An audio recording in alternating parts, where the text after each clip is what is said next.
I'm Edie Lush, and I'm here at Hub Culture's launch of the Ordinary Club of Extraordinary Women. And I'm very pleased to be joined by an extraordinary woman, Elizabeth Linder. She's the founder and CEO of the Conversational Century. That's exactly right. Tell me what inspired you to start this? Yeah, well, I've spent the last few years training and advising politicians and government officials at Facebook on how to use Facebook to connect to citizens.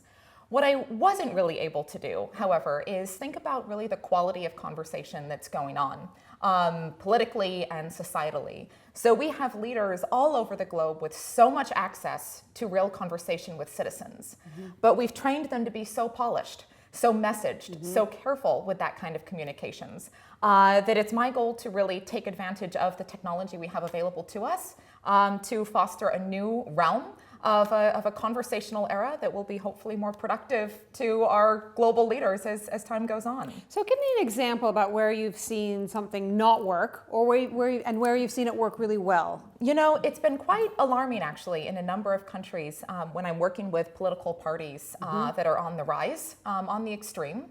Of the right or the left, in that they so often just really get this space. They know how to be authentic. They know how to connect to people. They know how to use technology in an engaging and exciting way.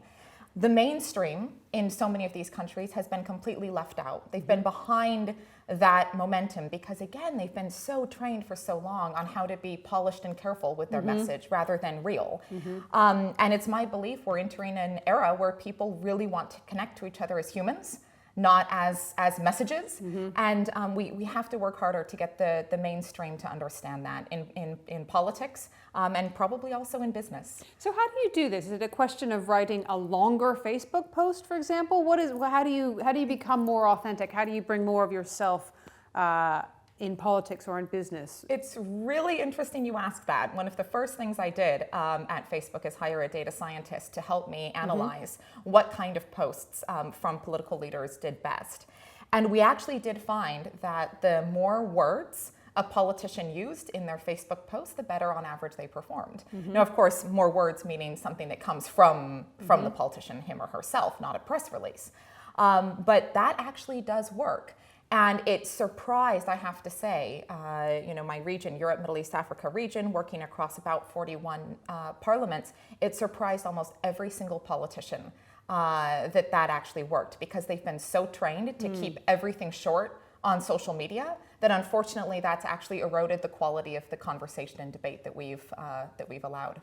What do you see from women in social media? How has your experience working with women in some of these political parties been any different? Often women actually do a little bit better in this particular space. I think women are more comfortable being slightly vulnerable. Part of being more real and more human and more authentic as a leader is admitting when you were wrong, sharing when it suddenly occurred to you that perhaps your position wasn't quite right and you needed to grapple with that and explain that to citizens or explain that to your company or to your employees. And I always noticed that women were more comfortable with that. The speaker of the parliament in Moldova actually shared with me that what she loves about Facebook is the fact that people can come to her own Facebook page and criticize her policies. Because, as she said to me, that means my country has come such a long way. But the fact that a politician is willing to admit that, to say that they don't mind the criticism because it helps them to be better, I think is a trait that comes more naturally to females in positions of leadership.